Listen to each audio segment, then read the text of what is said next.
We are halfway through the year, so I thought I'd open the episode by reading a few of my favorite quotes about time passing. Time moves slowly, but passes quickly. Alice Walker. Everybody knows that once you passed it, you can't go back. Claire Cook. Holy fucking shit, I'm so behind on watching movies. Us every week on this podcast. Welcome back to Lost in the Frame. I'm your host, Malik. I'm your host, Tachi. And I'm your host, Alex. And today we are excited to have a conversation about 2026 thus far. By the time this episode releases, I think we are at the halfway point of 2026, which is an awful thing. I don't like that. What happened? It's jarring. I don't know. It is. Time flies when you're chasing quotas, right, Alex? I found my first gray hair this year. Where was it? Where did you find it? The right side of my head. Somewhere in this spit. Did you pluck it? No, I left it. I did get my hair cut, though, and my coworker who found the hair thought it was plucked, and she got really mad at me. She named it. What was the name? Theo. Oh, that's a nice name. I've had gray hairs for a while, not in my head, but in my beard. You guys have seen it, but I did find my first gray hair in my nose this year. Whoa. And that was not a great feeling. I've had 3 in my nose so far this year. That's a new level. Yeah. Tachi, have you found any gray hairs? I've had 2 in the same spot on the left side of my head, like right above my what's that called? Temple? No, it's the strip of Sideburn? hair. Yeah, Sideburn. sideburn. Yeah, right above that. I actually had the second one show up like maybe a month ago. I plucked that shit immediately. Wow. Yeah. Guys, I get a lot of white hairs in my beard. Like Cam plucks my beard often, like every couple weeks, because it's just like it's noticeable. It's not like it's not patchy, but like it's to the point where they're kind of spread throughout. And like the last time she did it, like a week ago, under my chin, there was a good little patch of maybe 4 or 5 hairs where it's like, we can see it. Like, You might just need to let it go. I want to. I'm kind of excited to be Salt and Pepper. I don't know about right now. Like, give me 4 more years at least. But I can imagine it. I kind of dig a Salt and Pepper look. It's kind of given me like Donald Glover vibes. Once it first started for you, I was like, oh yeah, that's tasteful. It's nice. Thank you. Well, we're not going to spend the entire episode talking about our gray hairs, but we are going to talk about the movies we've seen so far, some rankings, what we're excited to, and just 2026 as a whole. Tachi, I think you had a rapid review today. Alex and I don't, just because we're probably going to bring it up in the episode later on. But if you have something, go ahead. So, in the spirit of a Spielberg summer, I finally watched Raiders of the Lost Ark for the first time. It's a banger. I think it's very clear why that movie was a huge success when it came out.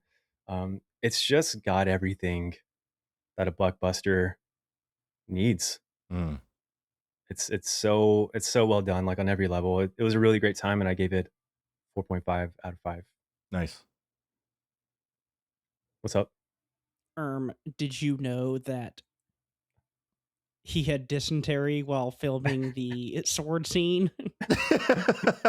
I didn't actually. Oh. What I thought that was is one of those bits of trivia that like everyone knows. Like it's like right up there with the Lord of the Rings. Yeah. When he kicked it, he broke his foot or whatever. He had what? Dysentery? Something like that. And what is that?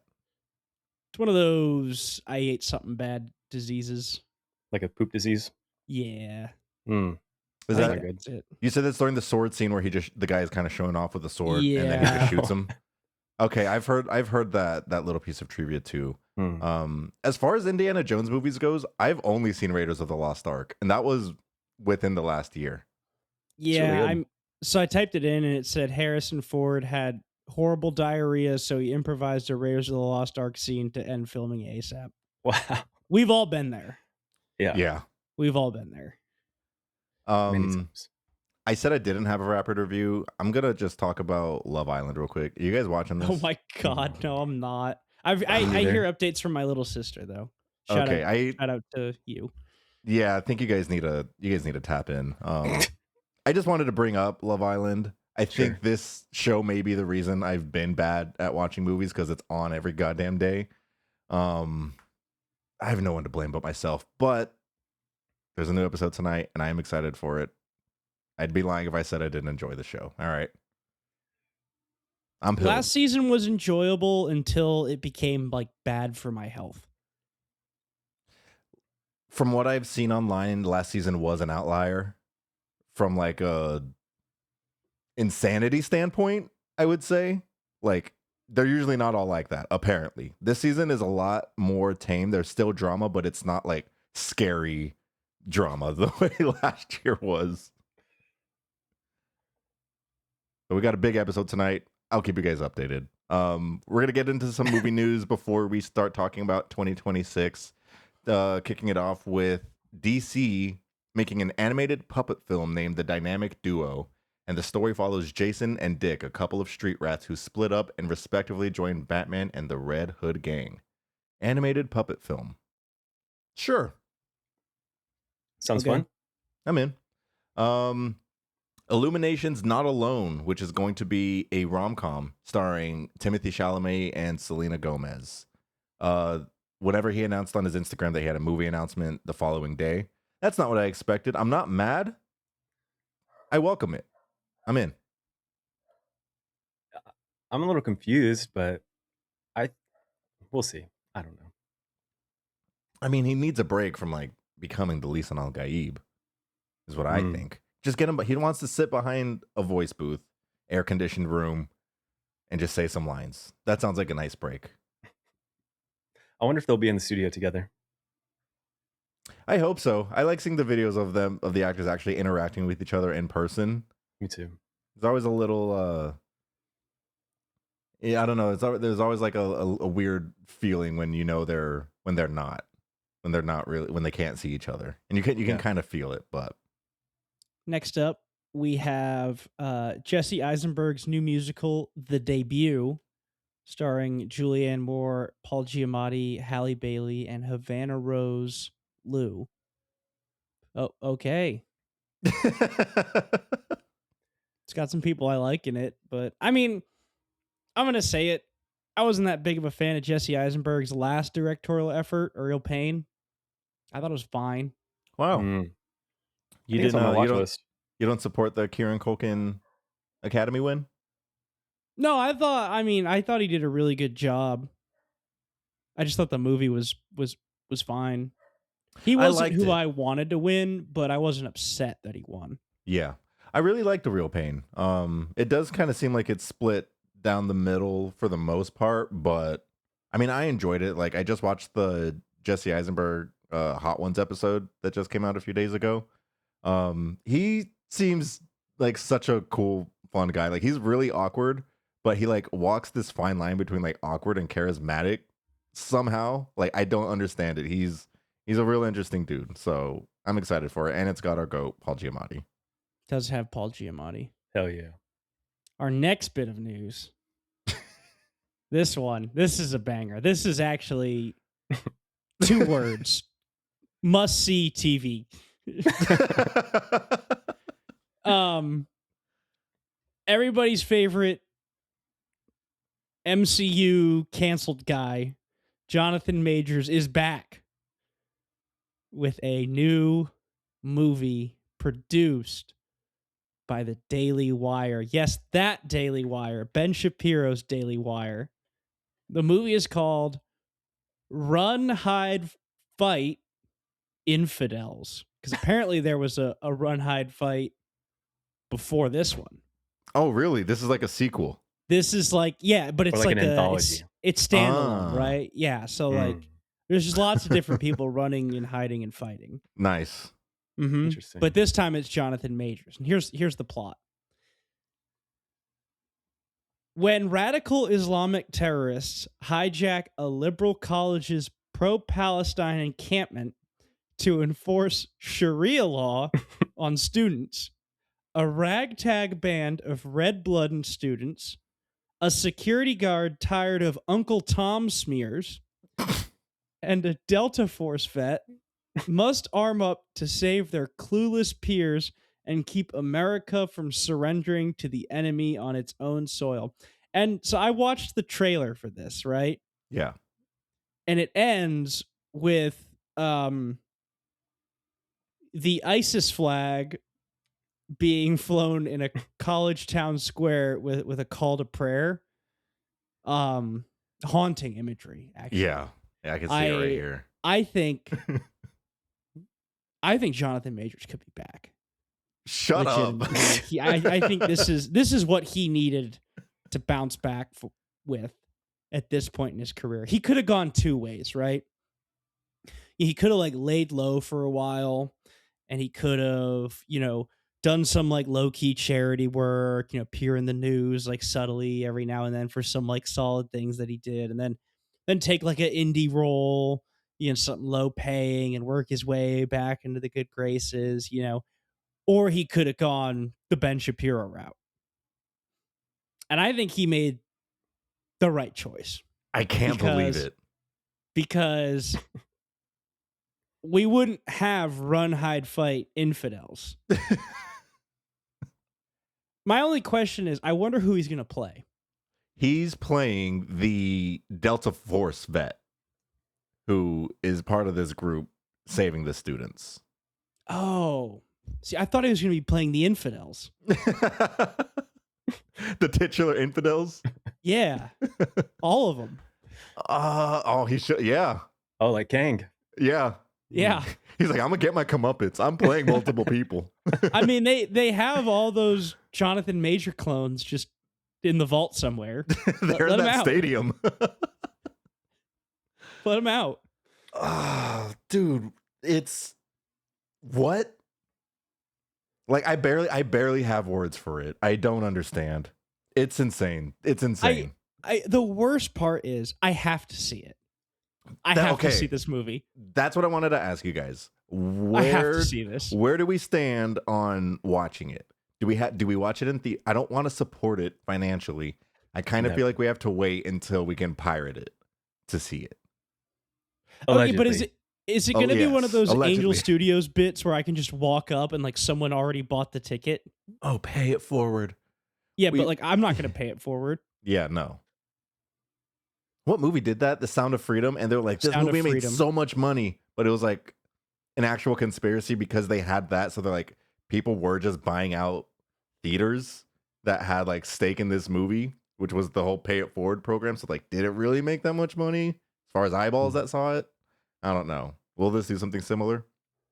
Probably. I think A Sound of Freedom actually did do well, even discounting that. I never saw it or anything, but I saw enough people like in real life talking about it that I was like, okay, I think people actually went and saw this movie. And it was playing at like real theaters. It was playing like the AMC.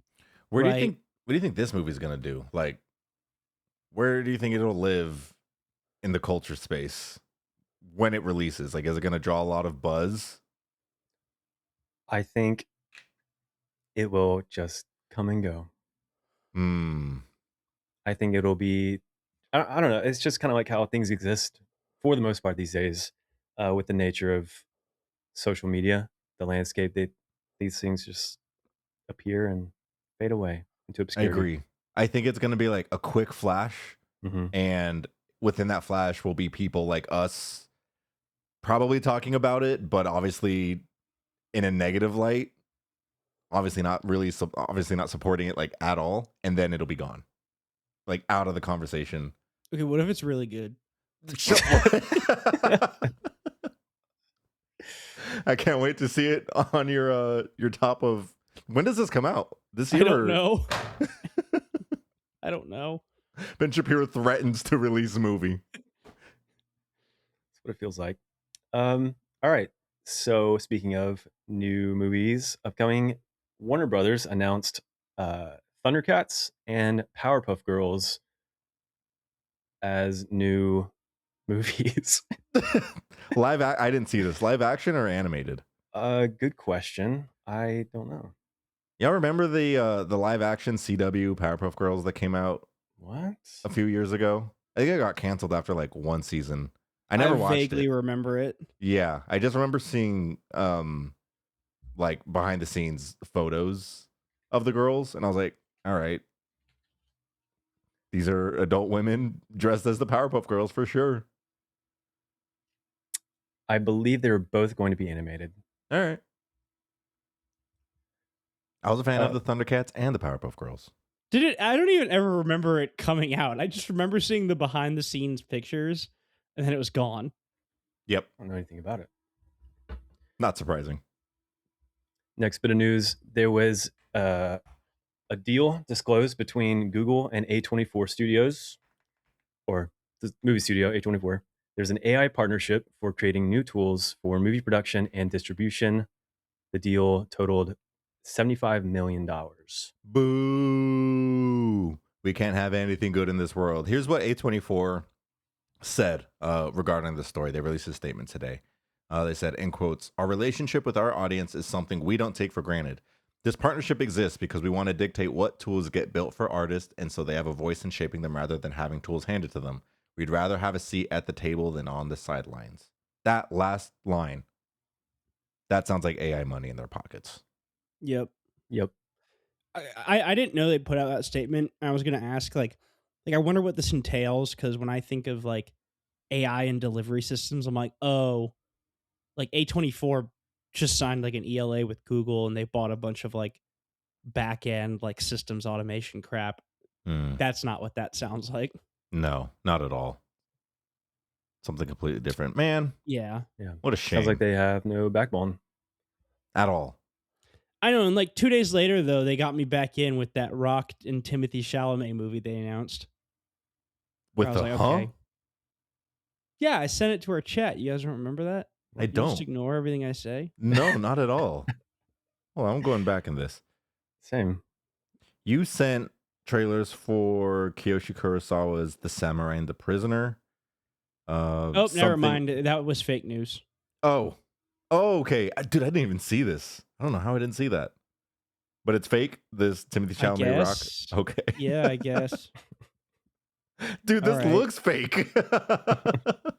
I've been sick all week. This was tweeted by someone named Ahmed/the/ears/IG Big Biz the God. Sounds like a reputable source to me.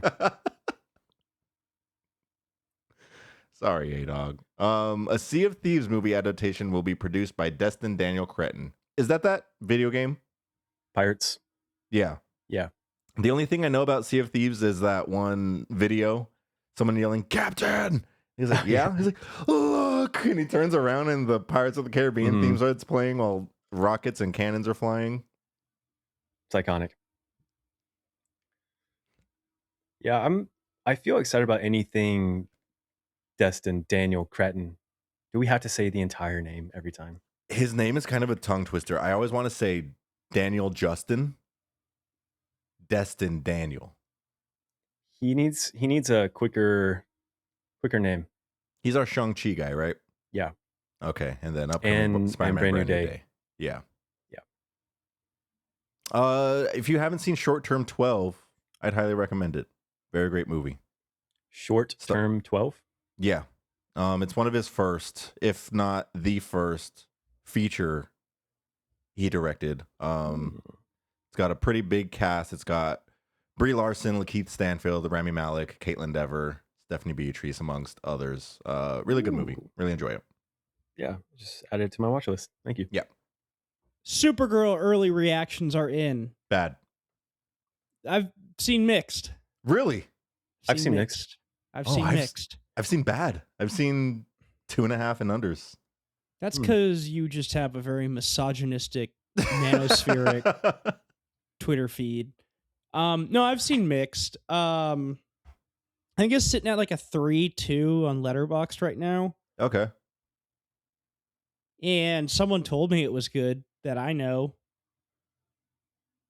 I was supposed to go see it yesterday, but I've been sick all week. You'll probably hear it come through this episode. I think I'm doing a really good job of holding back the cough. You're doing great. You're doing great, sweetie. So I had to cancel those movie tickets because even though I went into work yesterday, I just sat there and coughed for 8 hours straight. It's so sad. I'm gonna try to watch it this weekend.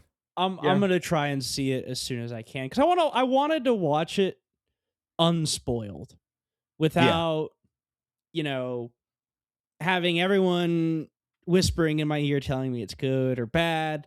But the one thing that I did pick up on, as much as I've been trying to avoid the reviews, is apparently there's a needle drop in this movie that is one of the worst of all time. I've heard the same. I think it's at the end of the movie too. It's like the final fight scene. I've seen multiple, that be the main part of multiple people's reviews, is talking about this needle drop, and like, I need to know what it is. I've seen someone say that We Are Charlie Kirk would have been a better needle drop. I'm immediately watching this movie after this podcast. I gotta know. I'm curious. All right. Next, maybe last thing. Nicolas Cage officially will have a cameo in Call of Duty Black Ops 7. Sure.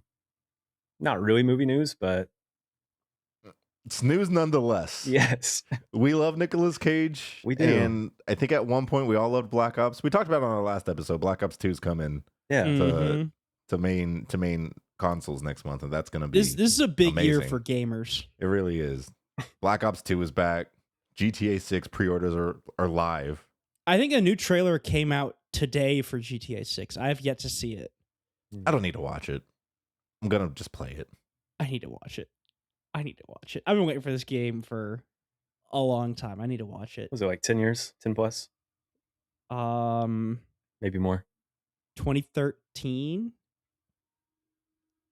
It's crazy. I remember 5 coming out. Years? I remember 5 coming out and being like, damn, this looks good. Look at these graphics. Dude, you look at 5 now and you're like, what were we hype about? This is slop. All right, anyway, before we get off on a big tangent, let's start talking about 2026. We've got a few categories here. First category going to be talking about some surprises of the year, and that is good or bad.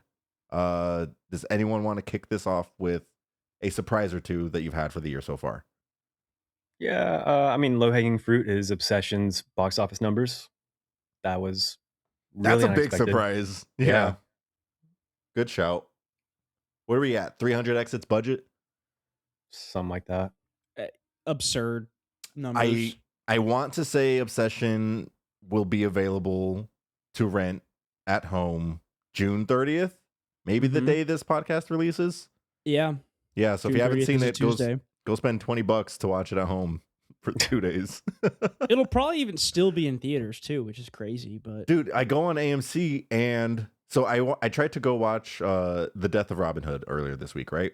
This movie just came out 2 weeks ago. I think 2 weeks ago, maybe not 3. even 1 week ago. It came out a week ago. Last week.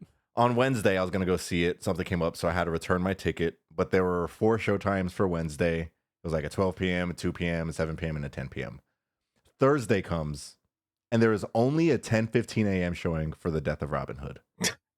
Now, granted, Supergirl did come out that day, so the screens are less. But all this to say, I look at Obsession, and there are still 5 to 6 showtimes a day for this movie. It's doing numbers. Obsession has a ton tomorrow and Sunday for Alamo at multiple locations. Boots Riley is pissed. We'll talk about that. Yeah. I think a surprise for me, for a good, I'll say The Devil Wears Prada 2. Looking at the year of movies so far and what we want to talk about in the episode, there's not really a spot for me to talk about this one. We talked about it briefly. I really thought this was going to just be like the dog shit movie legacy sequel that we don't need. But I thought it was a lot more enjoyable than I thought it was going to be. So it was a pleasant surprise, and had a good time at the theater with it. It was also, I think, the first movie I watched when I moved here. So it'll probably hold a special place, at least for that. I have another one. This is a Netflix original. It's a rom-com. Watched it, I think, last night. It's called Voicemails for Isabel. You guys might have heard of it. I saw you rate it. I don't know anything about it. It was surprisingly like really good. It felt like it really didn't lean into the comedy. It was just kind of sprinkled in a very appropriate amount. And I think the execution was really, really well done.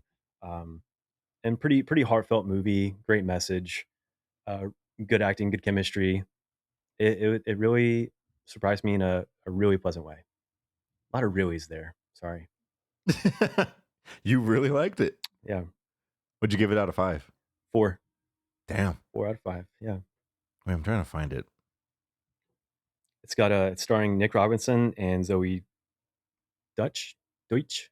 Oh, I like Zoe Deutsch. Zoe Deutsch. Okay. And Nick also has Robinson. Nick Offerman, and he plays a fun character. Directed by Leah McKendrick. She's the writer and director. Oh, okay. About like 2/3 of the movie, I was like, this had to have been written by a woman, based on one of the monologues from Nick Robinson. Yeah. And I was right. It's like there's no way. What do you mean by that? Yeah. It just Complimentary or derogatory? complimentary for sure. Okay, just making sure. It was very well said. I think a surprise for me is how many times I went, after watching a movie this year. You know what? Yeah. I'm taking some time like before we're recording to go through my 2026 letterbox list, and just rearranging things.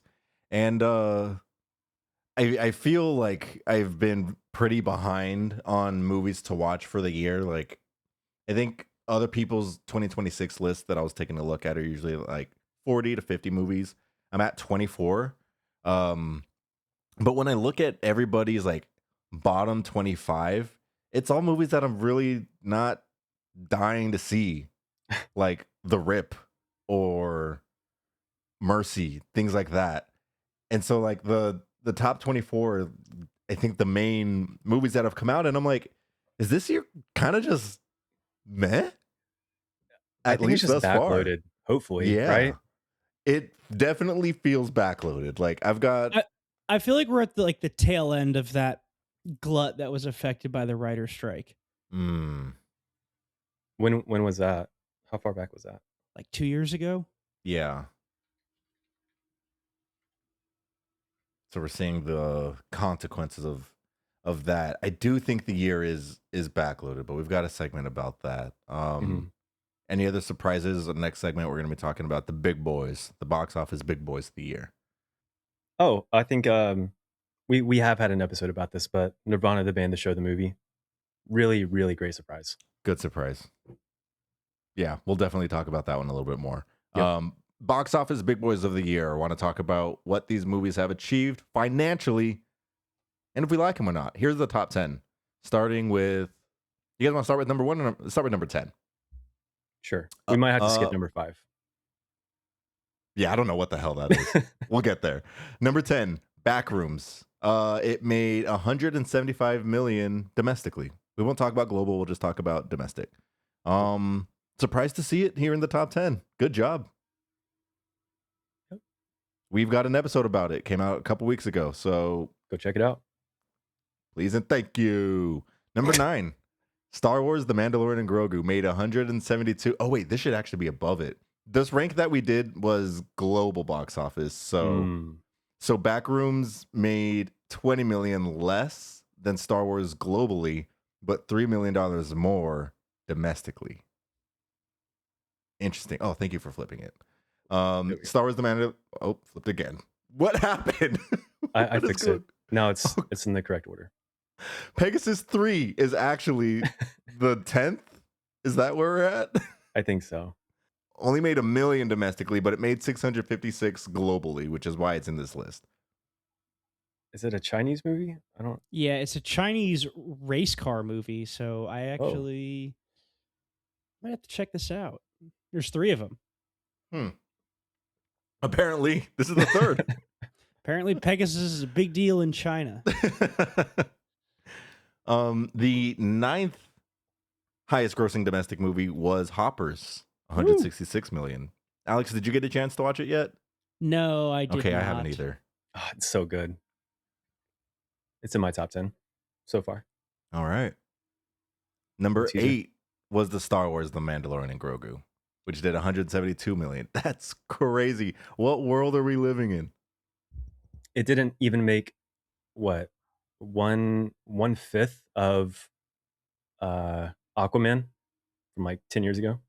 Wow. Good point.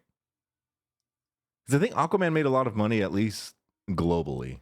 It crossed $1 billion, I think. Yeah, it was like 1.1 or 1.2 or something. Crazy. Aquaman made $1 billion? Yeah. A We should Billy do with a- a B. We should do a Billy episode. Sure. Backrooms is number 7 with 175 million. Just went over that. Toy Story 5, which we just did an episode on, made 200 million at the 6th spot for domestic. It's one of the highest or fastest grossing Pixar movies yet. Oh wow, a week. Yeah, Nice. it's flying up the charts. Do you guys think it'll, looking at the rest of these movies domestically, where do you think it'll land in a few weeks?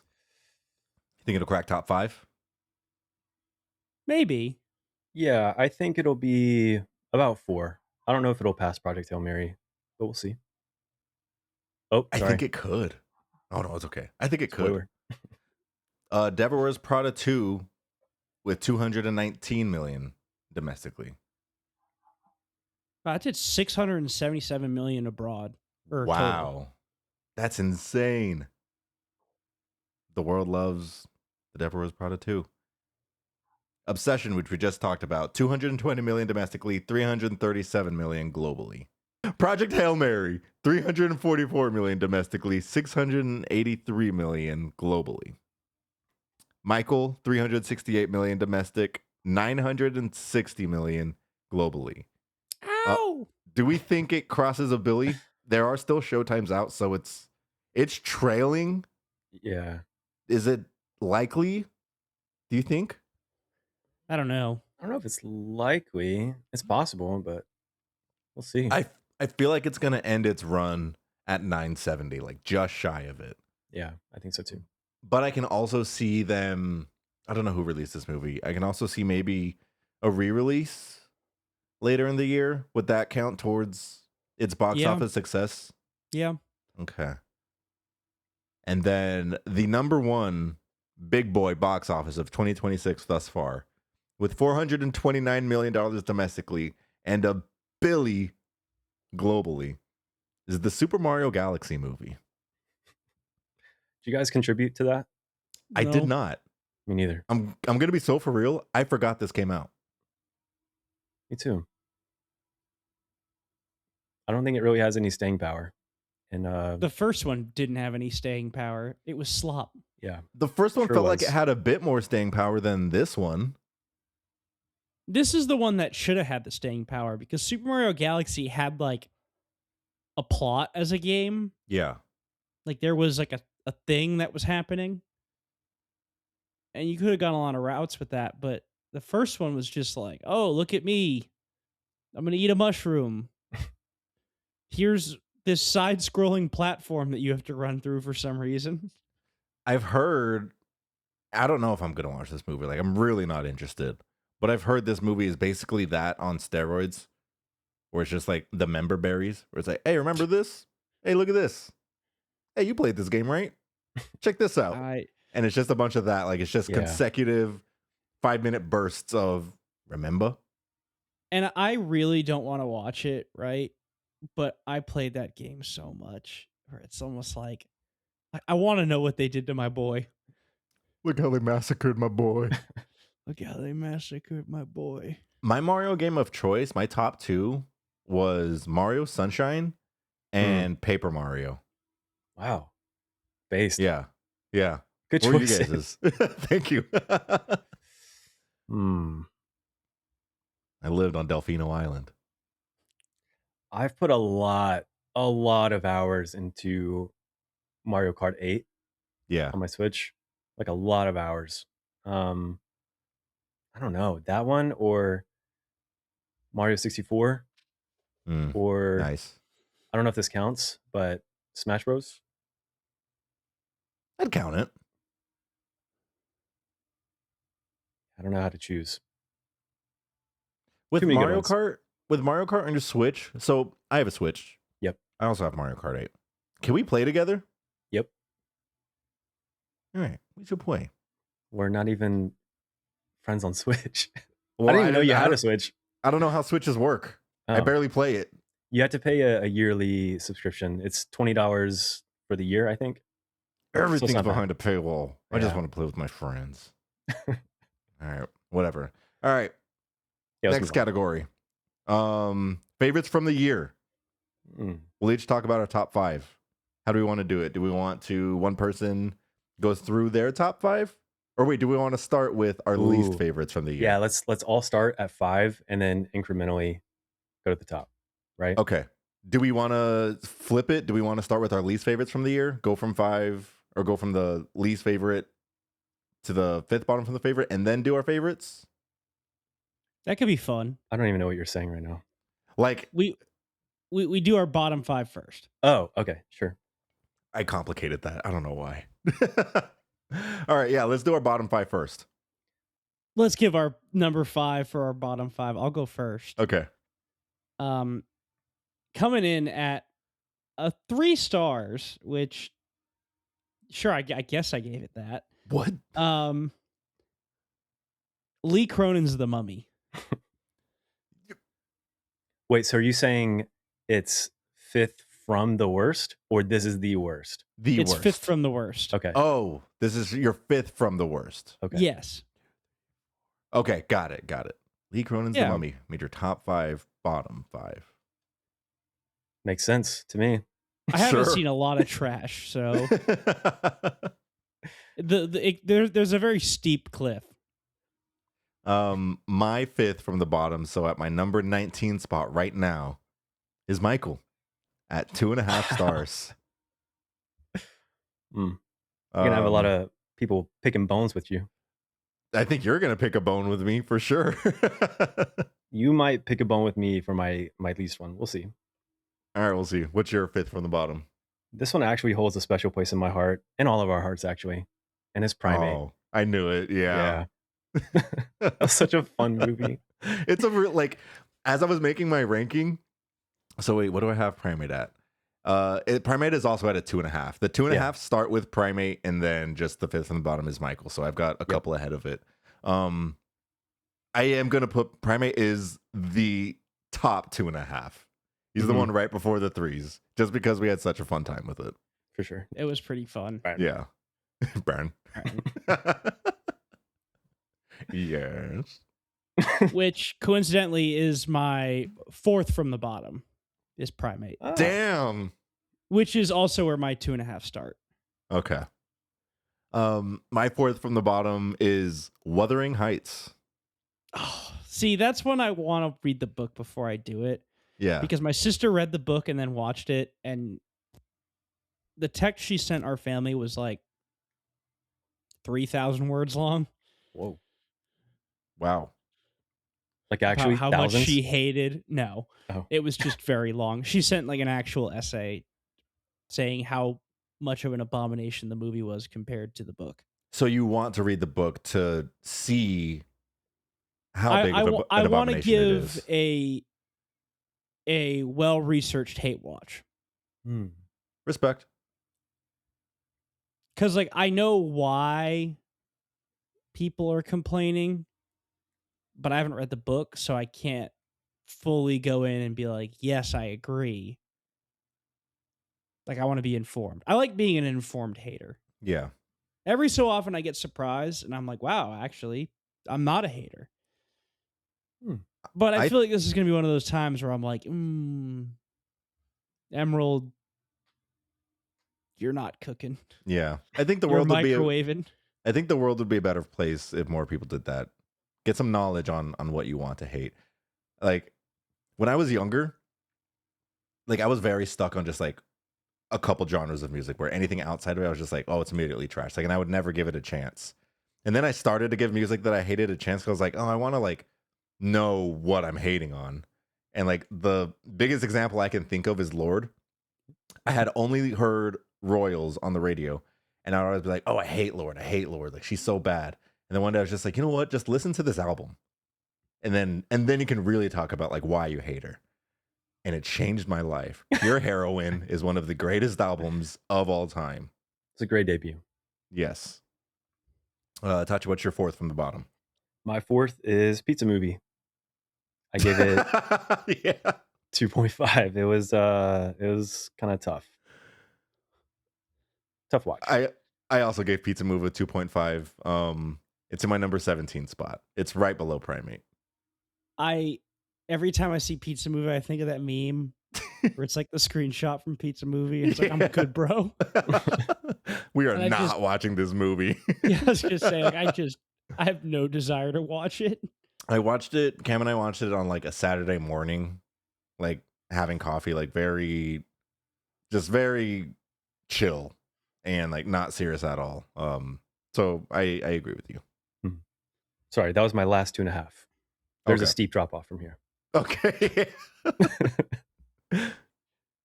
My next 2.5 and also my last 2.5 is the most mid movie of all time, The Mandalorian and Grogu. We didn't have that much fun with it, so Primate's over it. Agreed. Like, yeah, Mandalorian and Grogu is made better, but we didn't have fun. Yeah. I think some people could argue it wasn't made better. Actually, we had a lot of fun. We had a lot of fun with the Rod of the Hutt bit. Talking about it for sure. My third from the bottom is a movie where if you, the listener, like this, I'd like to have a conversation with you. It's Undertone. We have listeners that I have spoken to that will stand by this movie. I don't get it. I don't get it. I don't think this movie is overhyped or overrated, but I've seen enough where I'm like, all right, guys, are we 5? Is this the scariest thing you've ever seen in your life? This is a 2-star for me. Mine is also Star Wars, The Mandalorian, Grogu. We had a pretty heated discussion, I think. I actually wasn't going to go that hard on it, but as we kept, figuring it out, I had to get angry with Disney. Wait a second. Pause. What did you rate Mandalorian and Grogu, Alex? 2.5. Tachi? 1.5. You guys both give it like a 3 on the episode? Yeah, originally. Wow. And then as we kept discussing, I was like, you know what, Disney can't get a 3 out of me for this. Yeah. I have to punish Disney. It was like a principal 2.5. Yeah, exactly. Okay, and no that more was your slop. Third? Yeah. Like, we don't want this anymore. Exactly. My second from the bottom, we've talked about this already, is Mercy. That's also mine. Coming in at a 2 out of 5. I had enough fun with it on the airplane, like knowing that going into it, knowing that it was bad, being on an airplane, I had a really good time with it. I wanted to hate it more than I hated East of Wall, which I think is the worst airplane movie I've ever seen. I couldn't bring myself to do it. It had like, yeah. It had too much that I smiled about.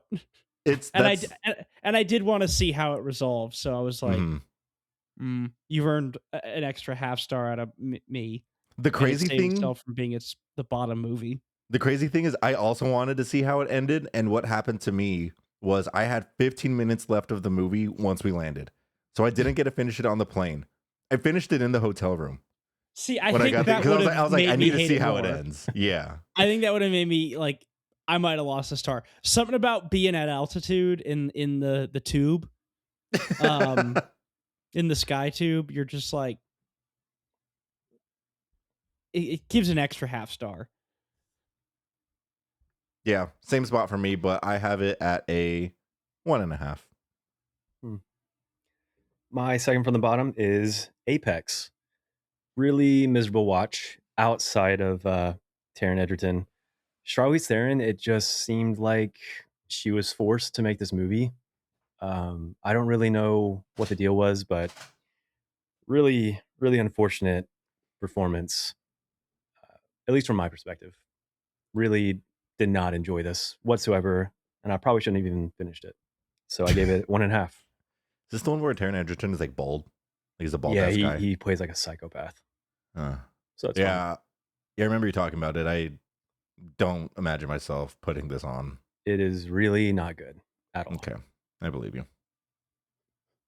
All right, drum roll. The worst movie of the year thus far. For me, we just talked about it. It's Undertone. Yeah. Wow.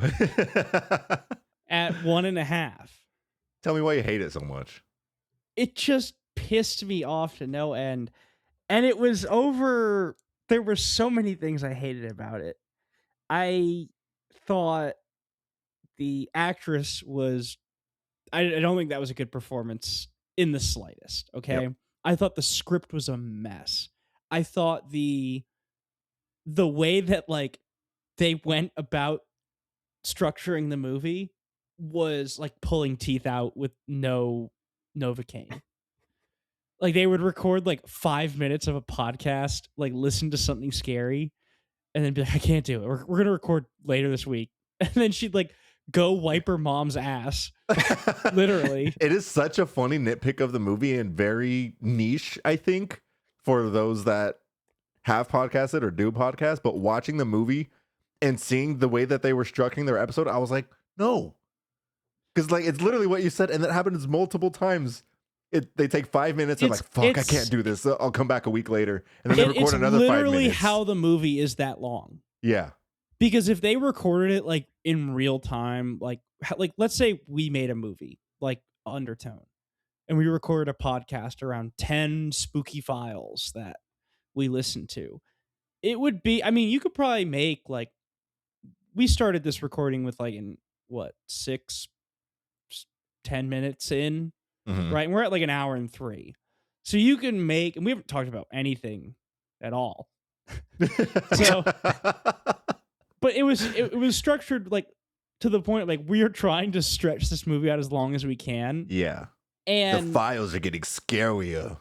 The files weren't even that scary. It was like, oh, children's nursery rhymes played backwards. It's like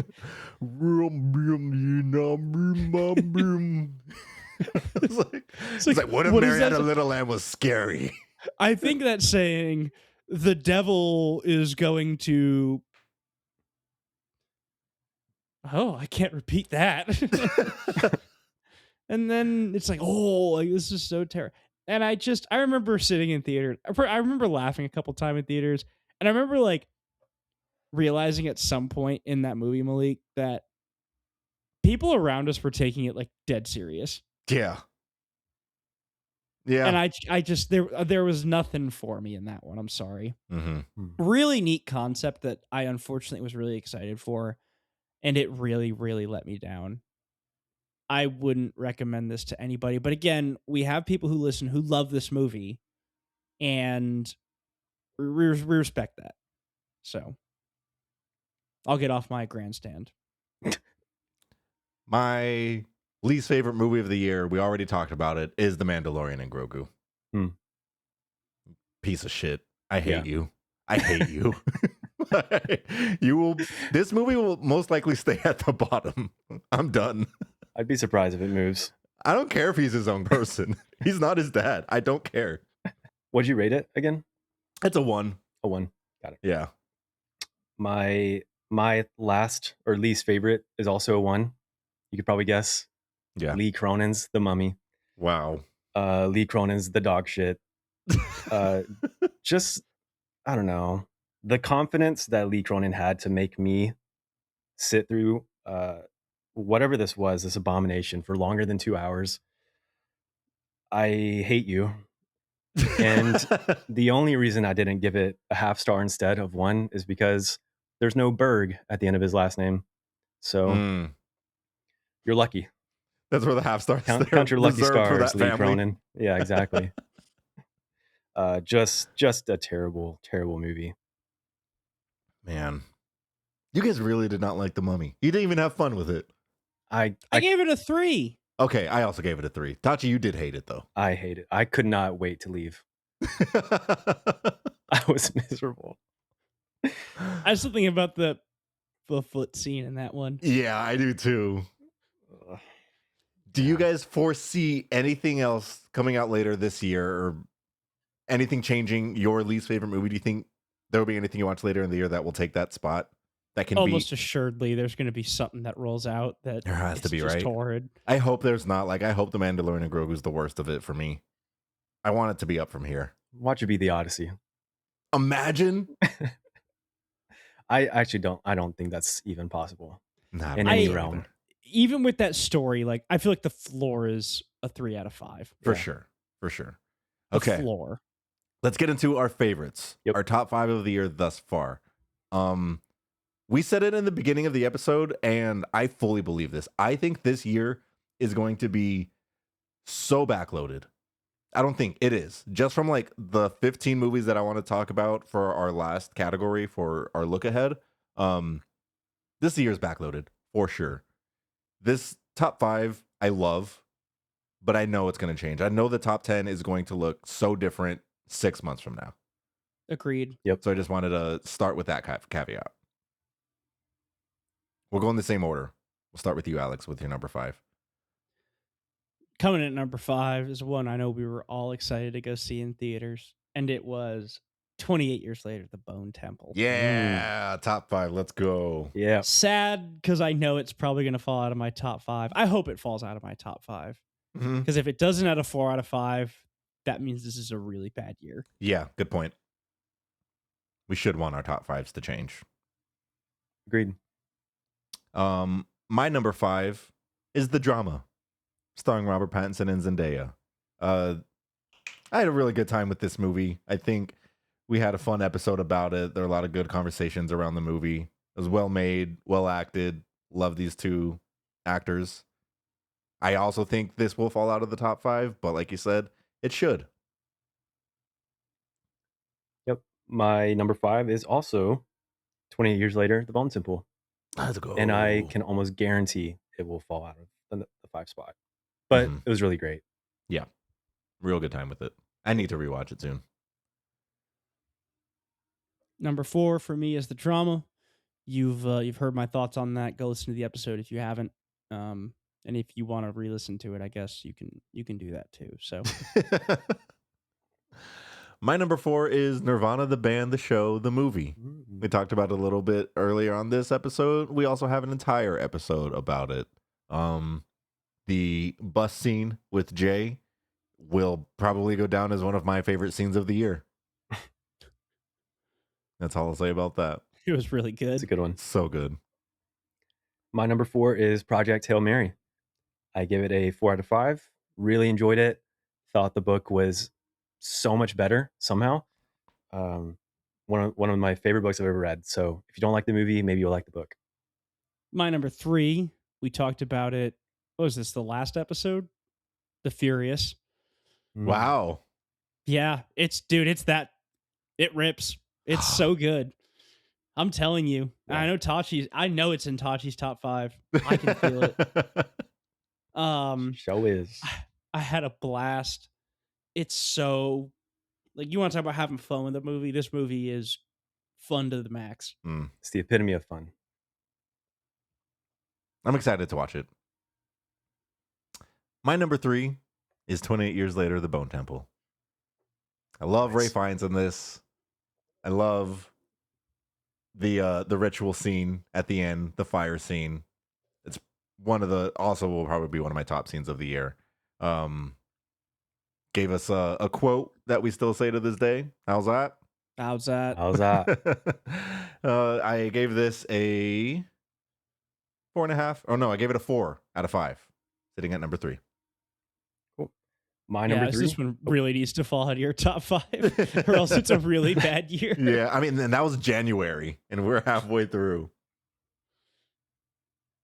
My number 3 was Obsession. We have Nice. talked at length about it, but I gave it a 4.5 out of 5. Very Really good. great. Yep. Yeah. My number 2, I was the only non-book reader for this one, is Project Hail Mary at 4.5. Wow. My first 4.5. If I watched it again, it'd probably be a 4 out of 5 because it's a little quirk chunkusy, but I was feeling it that night. I was feeling it that night. I had a great time with this movie. It was one that was meant to be seen in theaters, and it really made me happy that it did as well as it did. For sure. Nice. And this won't be the last time I bring it up this episode. Okay. Tell you that much. Sounds good. My number 2 spot, my first 4.5, is also Obsession. Like I just said, we've talked at length about it, so I will say no more. Welcome to number 2, Obsession. Nice. Oh, no. Don't. Don't. My number 2. Let Tachi go. I don't know what that means. I don't know why I can't think of what Malik has left, but my number 2 is Nirvana, the band, the show, the movie. Nice. It's my first 5-star. Awesome. I really loved it. Yeah.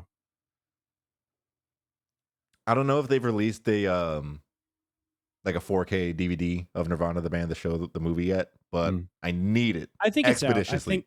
I think there's one on Neon. Okay. Nice. Oh, you're right. Wait. I ordered stuff from Neon. Like a month ago, remember everything that? I wanted was sold out. Where is it? I don't know. I don't know, but I should have gone to Barnes and Noble today because the Criterion sale started. Fuck. I know what I'm doing tomorrow. I know what Where's I'm my doing tomorrow. package? I was like, wait, I bought this. I'm gonna look that up after this episode. Don't let me forget. All right, number 1s. Here we go. My number 1 is Obsession. I loved this movie. Again, we had an episode on it. I don't want to drag out and waste precious minutes of my vocal minutes because I'm on limited time today, as you could probably start to tell. Rehashing things I've already said. Love this movie to death. Every time I think about it, I like it more.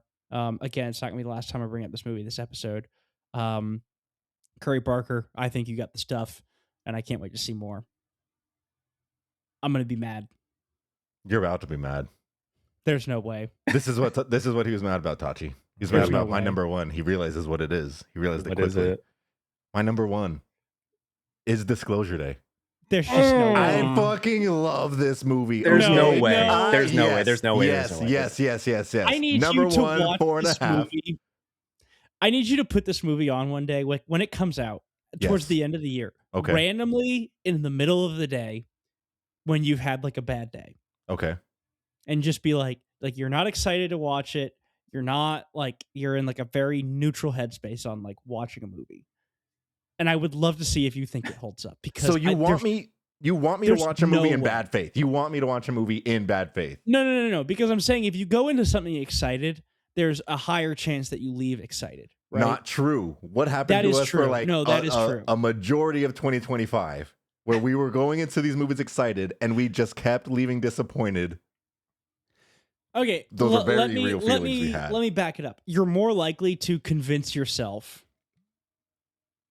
of something if you're like, I want this to be great. I agree with you, and I think we've all talked about it. Tachi, I know you and I have talked about it, where this podcast and like the fact that we do this feels like a practice in taste, in talking about what we like and what we don't like. And that's one of the main reasons that I love doing this with you guys. I've been in the position of being excited for something and like tricking yourself into like liking it. And since we've started the podcast, I try my darndest to not do that. Like, I want to come at these movies with good faith, where if I was the most excited, if I was balls to the walls excited for the Bone Temple and I thought it was actually trash, I would want to be able to articulate and speak about that. I actually thought it was trash and disappointed. That is a standard I try to hold myself to. Not perfect, but I don't think that is the point here, or the case here, with Disclosure Day. We're going to move to Tachi next, but I'm going to leave this on one thing. We spend the entire movie with this agent who's trying to kill Josh O'Connor, Emily Blunt, because he's trying to prevent disclosure. And when he is standing in the newsroom watching them about to do disclosure, and he has a gun, he just says, all right, well, I guess I lost and left. An oversimplification, but we move on. That is not true. Tashi, you go. All right, my number one, you might be able to guess, is The Furious. Mm-hmm. Gas. I loved this movie. I really want to rewatch it in theaters. It's just, man, I don't know. It left me breathless. Mm-hmm. I mean, from your guys' description, I'm very excited to watch it. I'm not surprised that it's your number one spot. I'm stoked. It'd be very surprising if it left my top 5. I don't know if it'll leave my top 3. We'll see. I hope. Mm-hmm. That would actually be awesome. Mm-hmm. But we'll see. Could not recommend it more. I will say the dubbing is pretty goofy sometimes. I did have that question. Yeah, that was. I thought it was legitimately dubbed in English, or maybe just the ADR was kind of questionable. There was a moment where I thought it was dubbed, but half the movie is also subbed. Yes, so I was kind of just like, oh, interesting. They're actually like speaking English. Yeah, which I want to say this was a Taiwanese movie, which that would make sense why a lot of English would be used if it is Taiwanese. Yeah, I'm not sure. I don't know. There's a lot of English over there. Yeah, I'll say it's not a perfect movie. Like, I guess my criteria is a 4.5 is like a perfect movie. It's not that, but I loved it so much I had to bump it from a 4 to a 5. Just skip 4.5 entirely. No, I don't think. Subjective. I mean? Yeah, I know what you mean. I know exactly what you mean. Yeah, but a 5. See, that makes sense perfectly for me because like a 5 is one where it's like, it's just different. Yeah. It's built different. Yeah. I get what you mean. A 4.5 can be perfect. Most likely, yeah, a 4.5 can be perfect, but a 5 is that's your baby. That's your guy. Yeah, exactly. All right. When push comes to shove, you're calling him out of the bullpen. Yeah, exactly. Let me get Spirited Away. I need Spirited Away. I'm excited to see where our top 10 lands at the end of the year when we do our 2026 wrap-up episode. For sure. Next category, let's go ahead and do our over and under. We're going to each come with one film that we think is overrated and one that we think was under. We'll discuss each person's pick and if we agree or disagree. Let's start with overrated. What do you guys think was overrated this year? Just like the general consensus. Sure. Yeah. Overrated can be maybe everyone loved it and you didn't. Or maybe you thought everyone loved it too much and even though you still liked it. Could be, and there's some nuance there. So you can't pick Disclosure Day for underrated. I'm banning you. It's not. You. I don't have a Disclosure Day for any of these categories. Good. I'm forbidding it. Bro's pissed. What's your overrated, Alex? So I watched it this week, and I'm really, really, really sad that I put this as overrated. I was super excited for this movie. We all saw the trailer for this together, I think. Mm-hmm. And I think I was the most excited out of all of us for it. Okay, I think I know what it is. This is you're saying it's overrated that you walked out not really. I was just when the credits rolled, I just was like, oh no. Is God is. I knew it. I wanted to love this movie so bad. I loved the trailer. I loved everything about it. And if you've seen the trailer, you've seen the movie. Damn it, I have seen the trailer. And after the trailer, I was just like, that can go either way. I do remember you being excited, but I was like, I'll watch this and I'm excited for it. I think there's such a great like Southern Gothic narrative going on there. And I think it falls, I just think it's so surface level. And it's this lady's first feature. So I'm not like throwing her under the bus saying she's awful or nothing. I think it's very surface level. I think the trailer ruined a lot of the mystique that I think the movie could have had. Because if things that had happened in the trailer were blind, I would have been like, whoa, like, but instead, like, I knew it was coming, right? Probably tough to like market it any other way. Yeah, I think that's part of the problem. But there were a couple decisions made with how the movie ended that I didn't narratively agree with. I still think everybody should go watch this movie and go support this movie. Um, Shout out Alicia Harris. You know, I liked it. I just I sadly didn't love this one. And that really made me sad. Damn. It is on my catch-up list. So whenever I watch it, maybe I'll do that for my rapid review, and we'll see where I landed too. What did you give Sterling it out of K. 5? Brown was pretty good. He was Nice. pretty good. No doubts in my mind I about gave it a that. 3 out of 5. Okay. My overrated is a movie that I liked, but it is one where I felt like everybody was having everyone was drinking a gallon of the Kool-Aid juice, and I only had a cup. I'm picking Project Hail Mary. I've got it rated at a 3.5. Like I said, I do like this movie. But there was a minute there where it just I felt a little out of the loop, even here on this podcast, where I know you both really loved it. Yeah. And I was just like, that was a good movie. But it just seemed like the world was going bonkers over it. Mhm. And there are aspects of the book that I liked more. But at the end of the day, I feel like what I disliked about the book is pretty in line to what I disliked about the movie. And what was that? We said it on the episode. I think it's the Oh, yeah, go Chungus check of it it out. all. Yeah, go check out the lots of plugs. We got lots of episodes for you to go. Yeah. If I in a Interesting. quick sentence, the Court Chungus of it all. I wish you liked it more, but I understand. Same.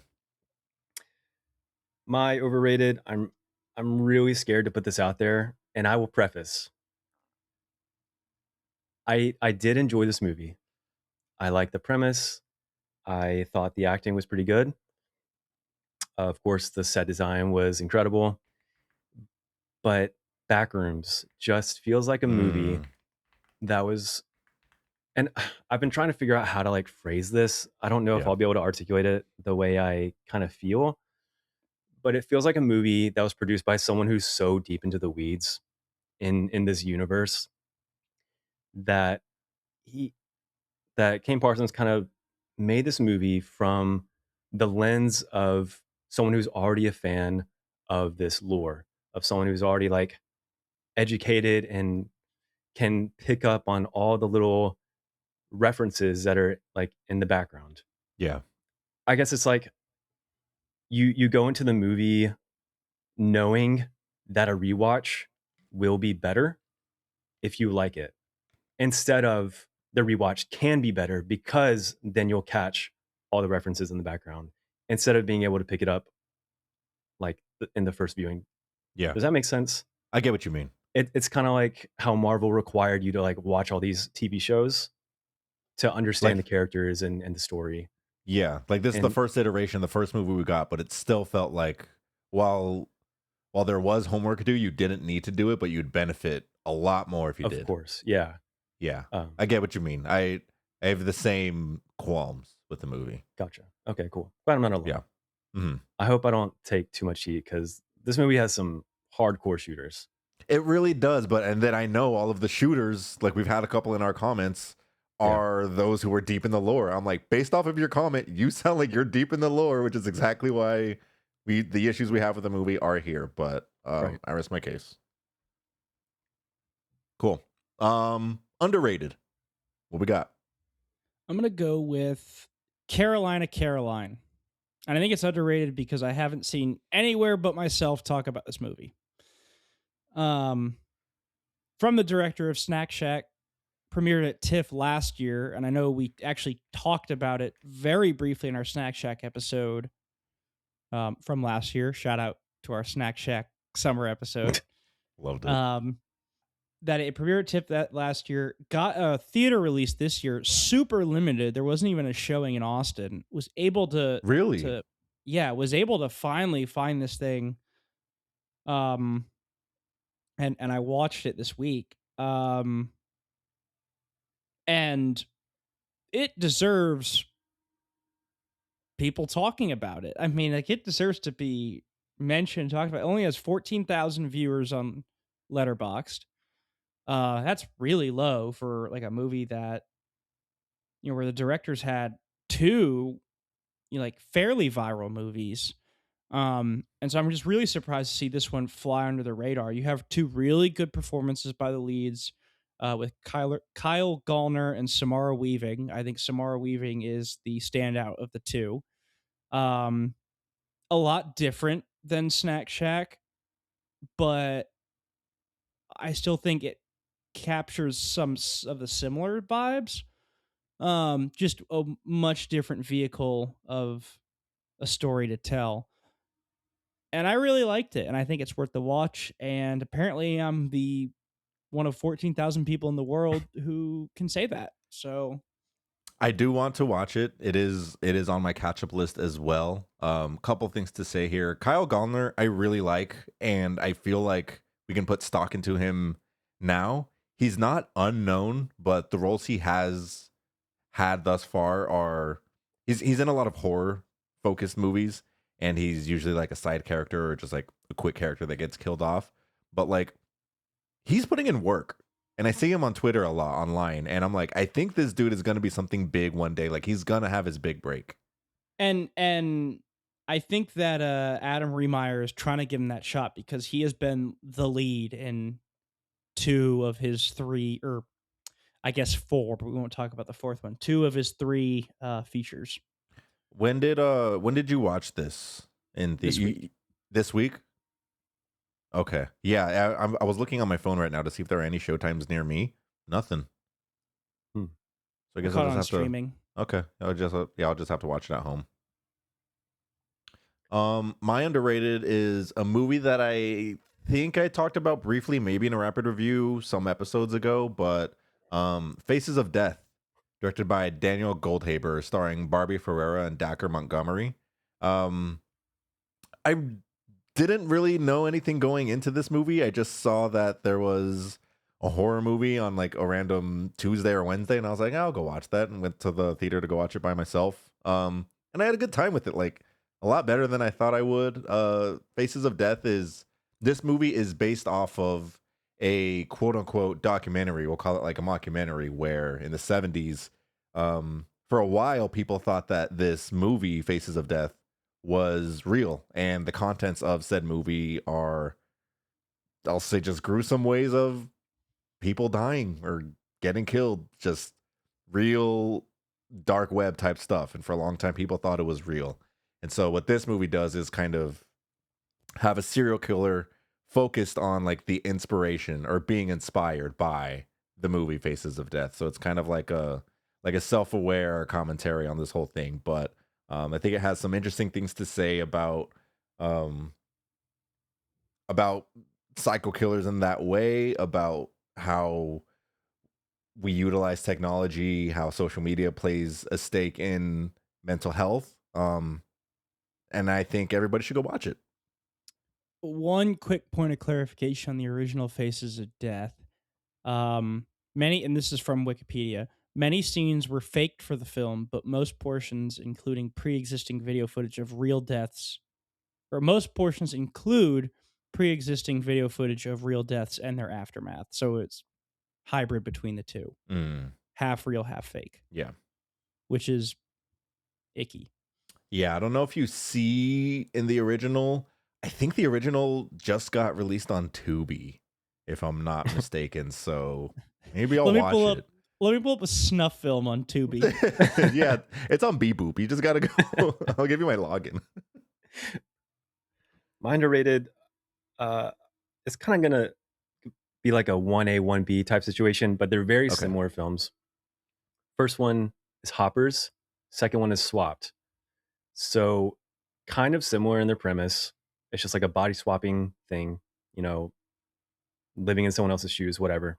Hoppers was actually my runner-up. It was number 6. Really, really thoroughly enjoyed this movie, like on all fronts. But Swapped has, I guess, some questionable, or I guess more questionable parts of the movie.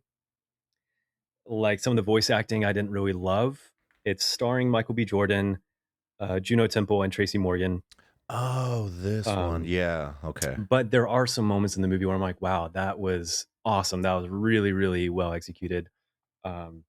So just want to shout those out. I know Hoppers especially is getting really good reviews. But Swapped is not a bad alternative. Pretty fun Real, watch. real quick, Alex, you did something with Caroline I've never really paid attention to or looked at, which is seeing how many members it's been watched by on Letterboxd. That's a really interesting gauge now because like Swapped, I heard a very little bit about, and this has 237,000 watches on Letterboxd. So knowing that Caroline only has 14,000 is like insanely small. So I just wanted to say that real quick. That is interesting. Where do you see that? Yeah. So if we could just go on the I'm on the website. I'm not sure where it's at on the app. On mobile. Oh, is it members? Alex, you're on mute. That's never happened here. Well, yeah. you know the 3 boxes where it says members, reviews, lists? Yeah. Under members, it'll say like That number. there'll be a number there. Yeah. Oh, okay. Got it. Okay, let's quickly go through our catch up. I just made a list besides the movies that we've already talked about, like Caroline, Swapped, Hoppers. I've got just like 10 movies here that for my catch up, these are like goals that I have to watch in the next 2 weeks.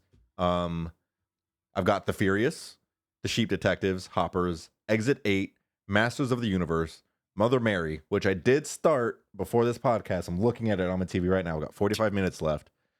Ready or Not 2, Supergirl, just released. The Testament of Anne Lee. That was last year. I'm gonna count that as this year. I've seen some people have it on their list. No, it had a limited release in December, but it did not play in Austin. It was nominated for last year's Oscars. I also think that was a mistake. That's not your choice to make. But it had a wide release in January, like first week of January. Like I did not have access to watch this movie in 2025. So then what? I put it on there. We'll talk about it later. And then Gore Verbinski's Good Luck, Have Fun, Don't Die. My to still watch, some similar ones here. Supergirl, Leviticus. I want to watch The Bride at some point. It was very divisive, and I want to know why. I Am Frankelda, that Mexican stop motion animation one. That looked really neat. Death of Robin Hood, Hoppers, Exit 8, and Mother Mary. I'm putting Death of Robin Hood in there too. Forgot to put that. I am trying to figure out what I need to catch up on. Leviticus and Hokum, I think. I need to put Hokum on mine, Yeah. And Supergirl. And maybe one other one. I can't remember. Yeah, listener, I hope for this episode you're figuring out movies that you also need to watch, and for our next section for our look ahead, movies that you can also look forward to. I think we're going to talk about some potential awards contenders. Are these just like our opinions on who we think could be or who we would want to be? I think, if there's any so far that you think could do it. Okay. From this batch. So for Best Actor, we're just going to do Best Actor and Best Actress. For Best Actor, I went more of like one of my favorite performances. I don't think this would be nominated for an Oscar, but Ralph Fiennes in The Bone Temple. I knew you were going to pick that. Yeah. There's so much heart in this performance, and I need everyone to watch these movies. I know if you're listening to this, you probably have, but come on, like this is just not what you expect out of your zombie movies, like typically. And he put so much soul behind this character, and I love it. Yeah. I think if we're talking about people who have a legitimate shot of getting nominated for something, I think 2 really stick out to me. I think Indy Navarrete, obviously, Obsession. Really? I think normally I would say no, but I mean, like the New York Times was publishing pieces about Obsession and like the Gen Z shakeup. And we're not even a year removed from a horror movie winning Best Supporting Actress for Weapons, Amy Madigan. There's enough motion and enough fervor in the audience base that I think she could pull it off. She could pull off a nom. I'm not sure when she could pull off a nom. I think if anything else is going to see a nom, realistically, I think I could see Jafar Jackson getting a nom. I don't really think I would like that. I could see that happening. And I think here's a hot take. We see a nom from Project Hail Mary, but could it not be Ryan Gosling? You think for Rocky? Rocky is eligible Mm-hmm. for Best Supporting Actress. The Puppeteer is. I could see it. There was talk about it, and I think if they push for it, I think they might get it. Just based on how this year's going so far. I think that'll all change when we have this conversation in like October. But right now, those are the two most outstanding performances to me, where it's like, I think there's a realistic shot here that they can keep the momentum up, and it's Indy and Rock Boy. My other one, real quick, before we get to yours, Tachi, my other pick for actress was Emily Blunt in Disclosure Day. I can realistically see a nomination for Best Actress for her, and I think we will. Yeah. I think that's the only nomination that movie could get that wouldn't make me upset. That was going to be my pick, but that's okay. I pretty much agree with everything you guys are saying. And to speak to like the nominations from horror movies, I mean, Sinners kind of swept, so I don't think it's that far-fetched for Ralph Fiennes or Indy to get a win. We'll see. Wow. I don't know. I don't really see a world of Indy getting nominated, you know? And I couldn't tell you why. Like, her performance she's excellent in the movie. I don't know. We'll see. I think it's early. It is early, but I mean, just think about the discussion that we like are having. We can only name a handful of actors or Michael things. B. Jordan for Sinners was early. It was early. It was early. It's guys. It's still early. What did we do? I'm still not on board for that win. If I'm being completely honest, it's still early. Okay. Well, it is early, so let's look ahead for what the rest of 2026 has to offer. Did you guys come up with a list of 5 to 10 movies that you have that you're looking forward to? I have 10 on the dot. Okay, I also have 10 on the dot. Tachi? I will try to have 10 on the dot. I don't want to take anyone's thunder. I put honorable mentions, and I put 1, 2, 3, 4, 5, 6, 7 movies in my honorable mentions, and these are movies that I know we're all looking forward to, that I know the world is looking forward to. I wanted to pick 10 that maybe we haven't talked about as much, that the listeners maybe aren't. Maybe this is going to whittle down my list to like 8. Okay, so I think we can all get Dune 3 and the Odyssey out of the way. Okay, those are the top 2 in my honorable mentions. Is that in your top 10 at all? Those are in my top 2. Okay. Those are 1 and 2. Okay. Maybe let's just start at number 10 for all of us. We'll just quickly go through them. And then at the end, I'll do the honorable mentions so I don't yuck anyone's yum. So I think for me, what I'm really excited for, besides Dune 3 and the Odysseys, that's 1 and 2 out of the way, I would say Hope. I'm super excited for Hope. I know it's been getting super divisive reviews, but I'm excited for Hope. Wild Horse 9. Big fan of that director's work. Solid cast. I'm excited. Paper Tiger.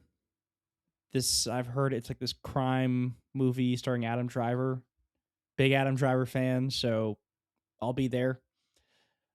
Samurai and the Prisoner. This is the new Kiyoshi Kurosawa movie coming out.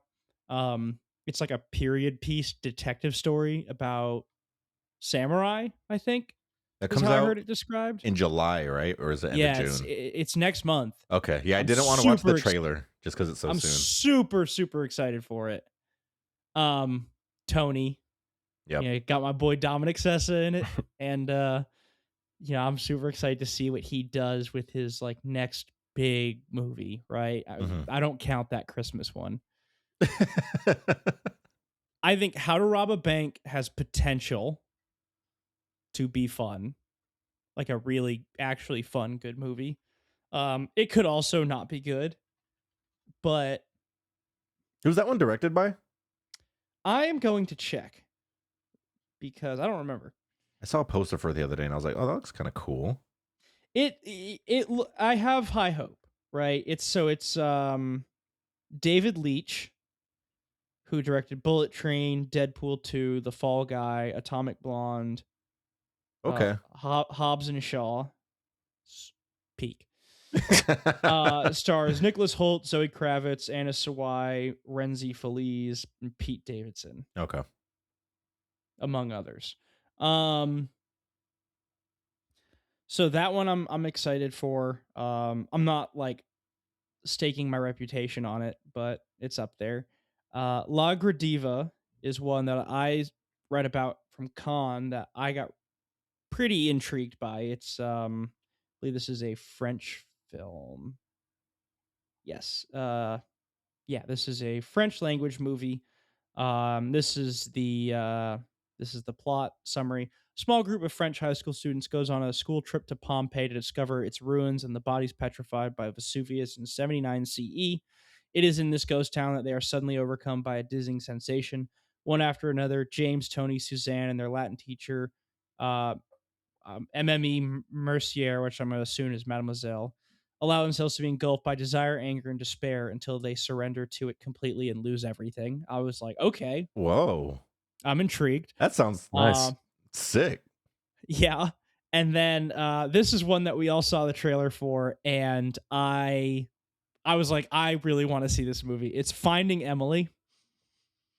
It's that rom-com where the guy gets given the wrong number, and so he like tries to track down Emily via every Emily in the city. And I'm sorry, I watched that trailer and I was like, I need to see this. This looks like cute. It could tickle me pink. And I hope I'm pink come. Whoa. I'm trying to find out when it releases. That's a bad time to pause. Yeah. I don't even see a US release for it. It's not coming. Oh, August 28th. Okay. August 28th. I'll be tickled pink come August 28th. Well said. Thank you. Was that your number one spot? Finding Emily? This is not in order. Okay. That's 10. All right. Here are my 10. A couple that you had already mentioned. Paper Tiger, directed by James Gray, starring Adam Driver. Very much looking forward to that one. The Adventures of Cliff Booth. I love Once Upon a Time in Hollywood. I love David Fincher. I don't know what to expect out of this movie. I really don't. But I'd be lying if I said that I wasn't looking forward to it. It could go either way. It really could. I'm surprised that it exists. We'll see. Looking forward to it. Number 8, I have Club Kid, which is Jordan Firstman's directorial debut. This movie had a lot of buzz coming out of Cannes. There was an intense bidding war. I believe A24 secured the distribution rights for about $17 million, starring Jordan Firstman, who directed it, and then Cara Delevingne. Hope, which you had mentioned. Number 6, I have Clayface, horror DC movie. Teaser trailer looks insane. I love the poster. Yep. I'm stoked for it. Number 5, Whalefall, the Austin Abrams movie. He gets swallowed by a whale. Come on. I think that's going to be sick. Number 4, The End of Oak Street, the new Ewan McGregor, Anne Hathaway movie. Streets are saying potential Cloverfield movie. I don't know. Something happens and their house is stuck in the dinosaur ages. I'm on board. Next one that I'm looking forward to at number 4 is Fjord, directed by Christian Mungiu. This one is starring Renata Reinsva and Sebastian Stan. For those who aren't aware, this movie did very well at the most recent Cannes Film Festival, winning the top prize, the Palme d'Or. Neon acquired this movie. The last few Palme d'Or winners, just to give some context, 2021, Titan, Next year, Triangle of Sadness, Anatomy of a Fall, Honora, and It Was Just an Accident. So obviously, a lot of Oscar contenders. We have a Best Picture winner there from Neon in the last few years. So very much looking forward to Fjord. Heard a lot of good things from that one. Next one, Tom Cruise's Digger. Don't know what it's about. Don't know what he looks like, but I'm in. Unfortunate name. Still not a fan. Yep. And my number one spot, our boy, our GOAT, Robert Pattinson, Primetime, Chris Hansen movie. Electric trailer. So good. He's doing a voice. That's what I got. Very nice. My list is in no particular order, and it's a little mainstream, I guess. There are a lot of good choices that you guys brought to the table that I forgot about. But yeah, no particular order. The Odyssey, Spider-Man Brand New Day, Clayface, the Hunger Games prequel. Yeah, prequel. Sunrise on the Reaping, or the book. Really, really great book. Surprisingly great book. Avengers Doomsday. We will see. It's highly anticipated for a lot of reasons. Dune Part 3. Can't wait to see our boy. And this one was kind of a surprise to me, but for some reason, I kind of want to watch Minions and Monsters. I do too. I've never seen a Minions movie. I've never even seen a Despicable Me movie. Oh, wow. I think I've seen the first two. I don't know. Minions and Monsters is just calling to me. It looks interesting. Jesse Eisenberg is in it, which I didn't know. He talked about it on Hot Ones a little bit, like that was the movie he was promoting. But apparently, so this movie is like a love letter to old Hollywood, kind of Babylon-esque. When you read the synopsis, it's about some minions. So I know we have a main group of minions from the Despicable Me movies, but this Minions movie follows a different group of minions. I mean, I think Jesse Eisenberg plays one of them, but these guys are basically auteurs. They're like filmmakers, or they want to be filmmakers. And it's them going through time, I think, from the times of Hollywood transitioning from no sound to sound, which is why I say it's Babylon-esque. So there's a lot of nods and like a love letter to cinema new and old. So I'm kind of interested to watch it too. We can probably expect to hear the, was it the Wilhelm scream at some point? Yeah, for sure. Oh yeah. Everyone knows it. I'd bet money on it that we'll hear. We're going to see the origins of the Wilhelm scream.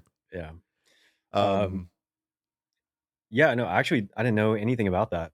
I think I only saw like the poster, and it pulled you in. It just pulled me in. Yeah.